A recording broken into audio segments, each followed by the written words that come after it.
Hello! Today I'm going to show you a lovely property in this old medieval borgo. Very small borgo, about five families living here still. In between Perugia and Assisi. As you can see, there are some stairs going up. This is the little piazza, and the house that we're selling is this house here and part of the part here, okay, with a beautiful roof terrace on the top over there. The advantage of this house is that it has a garden. Here you go. We enter the garden here. This part of the garden until the wall here belongs to the property.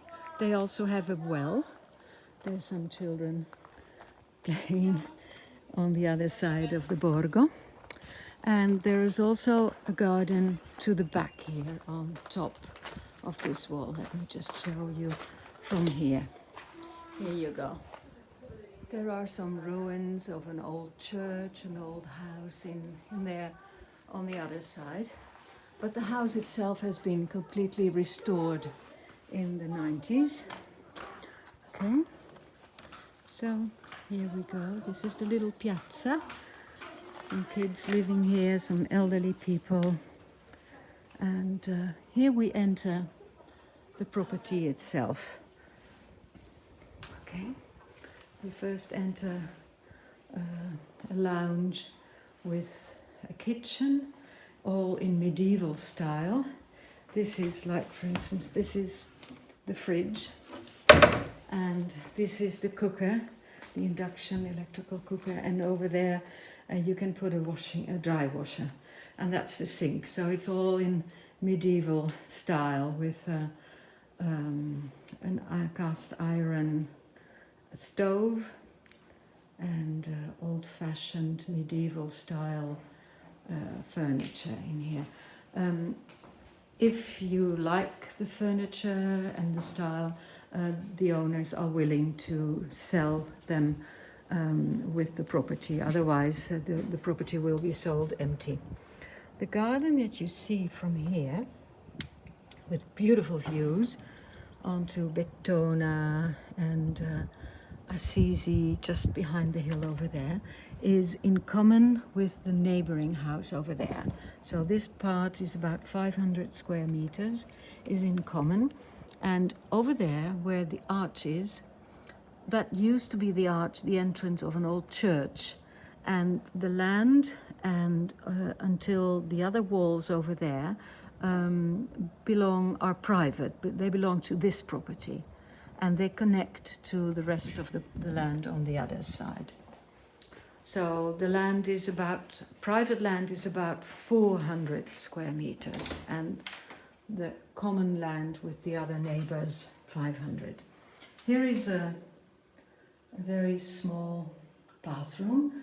Unfortunately, I have no light. They switched the light off. And this is another entrance to the garden, that the passage here to the piazza and the higher terrace. This would be a lovely terrace for a pool, for instance. Okay, I go back again into the house, and I'll first show you going down the stairs. There is another entrance here on the piazza with beautiful glass windows, old antique glass windows with this arch. So here we are in the lower piazza again, okay? And here I'll just show you the garden from the other side, the common garden. So you go below this area here, the arches, and you get into the common garden with the neighbor over there, who's an old man.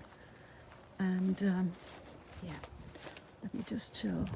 This is the house from the back. Okay, so there are more rooms over there and bedrooms on that side, plus the terrace. We'll see that later. And the private land is this part. I'll just show. Here we go through the arch. This is where the old altar used to be of the little church. And so this is, of course, there's lots of old, really antique old stones that you could use for little walls and things. Maybe it would be a good idea to put a pool here. And that there behind the vine, you enter the other part of the private garden. So a total private garden of about 400 square meters. Beautiful views, as you can see.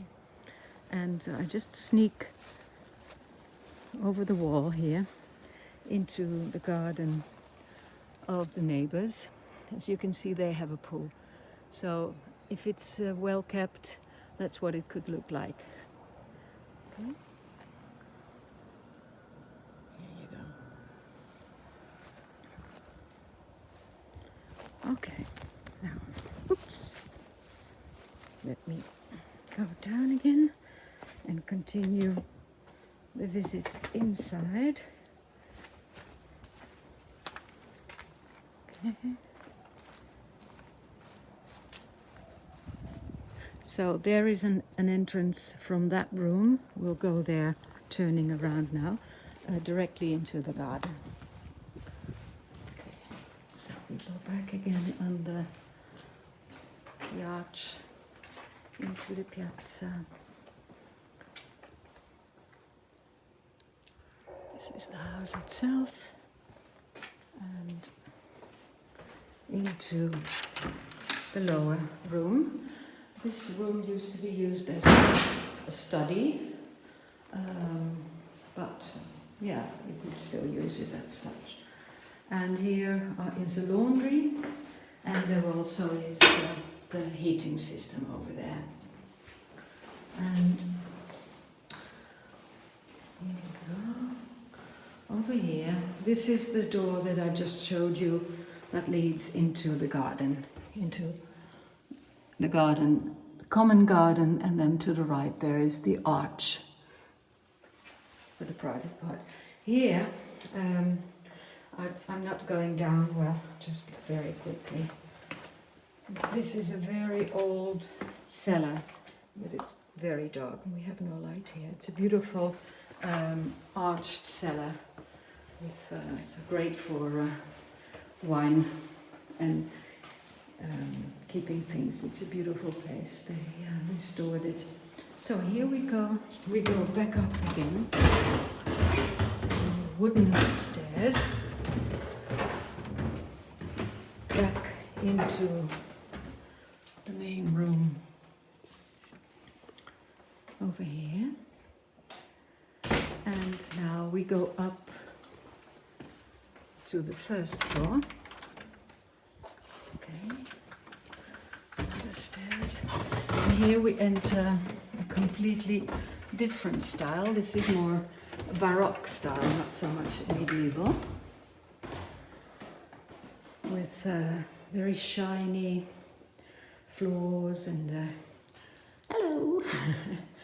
And the people are restorers, so they painted handmade paintings on the ceilings in the old Baroque style, and they put in all this red velvet wallpaper, and they painted the gold rims everywhere, and they decorated the whole place.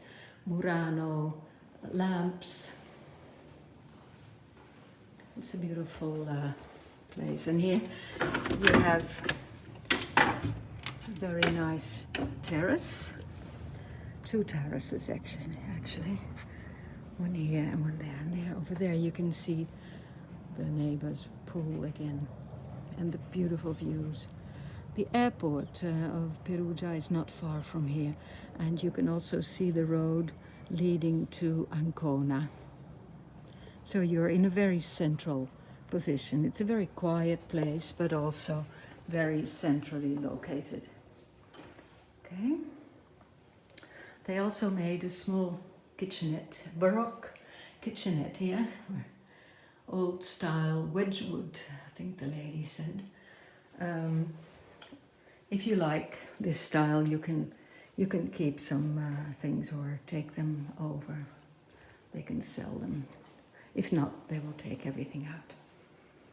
Okay, now here we continue into the part where the bedrooms and the bathrooms are.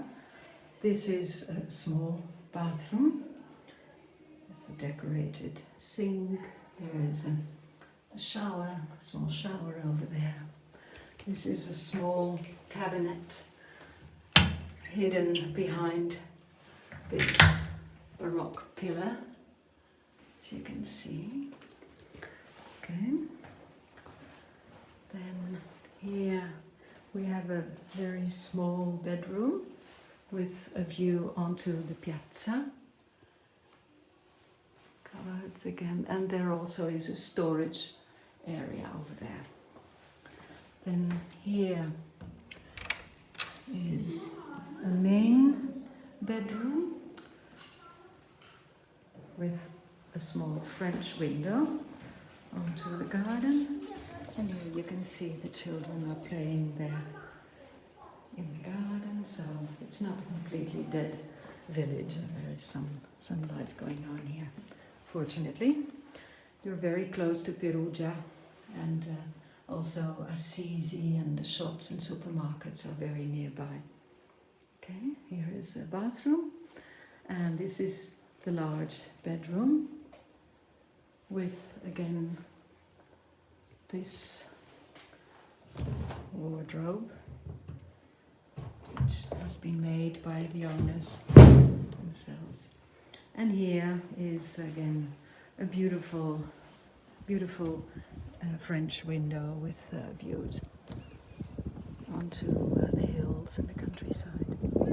You can park along the road over there, or also a little further closer to the entrance of the village. Okay, then at last, let me see if I can find my way up to the terrace. I'm not sure if it's open. Yes, I think it is.